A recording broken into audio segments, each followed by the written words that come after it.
वो जात से अलग करके गवर्नेंस पर और करप्शन को मुद्दा बना दिया। आरक्षण मिले तो आपको लगता है, एक मिनट रुकिए, मिले न मिले, बढ़े घटे, मैं कह रहा हूं भाई जब तुम्हारा बच्चा 12वीं ही नहीं पास करेगा तो आरक्षण चाहे 10% हो या 100% तुमको लाभ मिलेगा कैसे? पुंज दिखता है ना, तो आपको अंदाजा नहीं है कि वो कितनी तेजी से या कितनी ताकत से उसको अपने जीवन में लाना चाहता है। और वही लोगों ने देखने में समझने में भूल करी है। नेपाल में अभी जो क्रांति हुई वो किसी ट्रेंड लाइन में थोड़ी ना दिखा। बांग्लादेश और श्रीलंका में जो हुआ वो पहले किसी एनालिस्ट ने थोड़ी फोरकास्ट किया था। लोग 30-35 साल से एक ही धारा में चले जा रहे हैं, एक तरह से अपने जीवन को मान लिया है कि अब नहीं सुधर सकता है। बीच में एक उनको प्रकाश पुंज दिखा, एक रास्ता दिखा, एक तो अब वो लोग अपने बच्चों के लिए खड़े हो रहे हैं और वही प्रभाव दिख रहा है। वरना तो लोग यही कहते थे, अरे भाई बिहार में आपका जात कितने रहता है। तो आपने जो कॉन्वर्सेशन है वो जात से अलग करके गवर्नेंस पर और करप्शन को मुद्दा बना दिया आपने। क्योंकि वही मुद्दा है, हमने कुछ नहीं मुद्दा बनाया। जो मुद्दा समाज का लोगों का था उसको सरफेस पर ला दिया। आप बताइए जाति कहाँ मुद्दा था?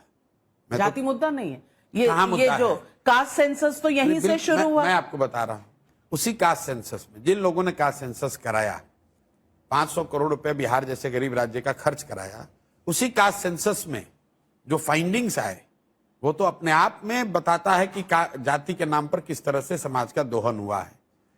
पिछले 30-35 साल में सामाजिक न्याय और जाति की राजनीति करने वाले लोग ही सत्ता में हैं। लालू नीतीश जी सत्ता में हैं, कांग्रेस और भाजपा अलग अलग समय में इनके सहयोगी रहे हैं। जिन जातियों की इन लोगों ने बात करी, कास्ट सेंसस जो इन्होंने कराया उसमें क्या निकल कर आया? 35 साल से सामाजिक न्याय की बात करने वाले नेताओं के शासन के बाद बिहार में आज भी, और आपके दर्शकों को मैं बताना चाहता हूं, 3% दलित समाज के बच्चे 12वीं पास कर रहे हैं। ये जातीय जनगणना बता रहा है, नीतीश लालू का जातीय जनगणना ये बता रहा है। 5% से कम अति पिछड़ा समाज के बच्चे 12वीं पास करते हैं। 7% से कम मुस्लिम समाज के बच्चे 12वीं पास कर रहे हैं।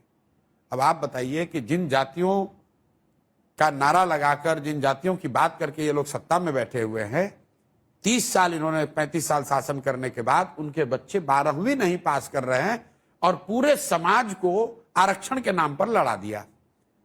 आरक्षण मिले तो आपको लगता है, एक मिनट रुकिए, मिले न मिले, बढ़े घटे, मैं कह रहा हूं भाई जब तुम्हारा बच्चा 12वीं ही नहीं पास करेगा तो आरक्षण चाहे 10% हो या 100% तुमको लाभ मिलेगा कैसे?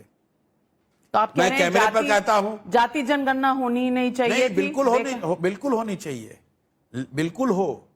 अब तो हालत यह है कि आप देखिए कि 150 साल पुरानी पार्टी कांग्रेस कह रही है कि जातीय जनगणना से ही भला होगा, मोदी जी कह रहे हैं जातीय जनगणना से ही भला होगा।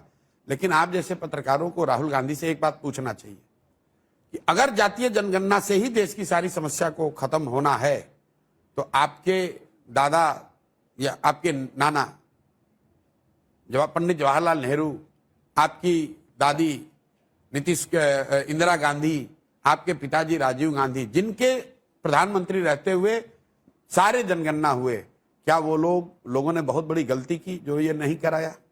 क्या राहुल गांधी कैमरे पर या कोई कांग्रेसी स्वीकार करेगा कि इंदिरा गांधी को, राजीव गांधी को, जवाहरलाल नेहरू को देश की समस्याओं की समझ नहीं थी, या वो अति पिछड़ा समाज के साथ उन्होंने बेईमानी की कि उन्होंने जातीय जनगणना नहीं कराया? कि राहुल गांधी उन तीनों से ज्यादा समझदार हैं? जातीय जनगणना होना आप चाहिए। क्या मानते हैं? नहीं, राहुल गांधी मैं तो कांग्रेस, मेरी बात तो छोड़, मैं तो उनका विरोधी हूँ राजनीतिक तौर पर। कैसे? आप तो एडवाइस करने गए थे, आपने तो पूरा कांग्रेस पार्टी को प्रेजेंटेशन दिया था।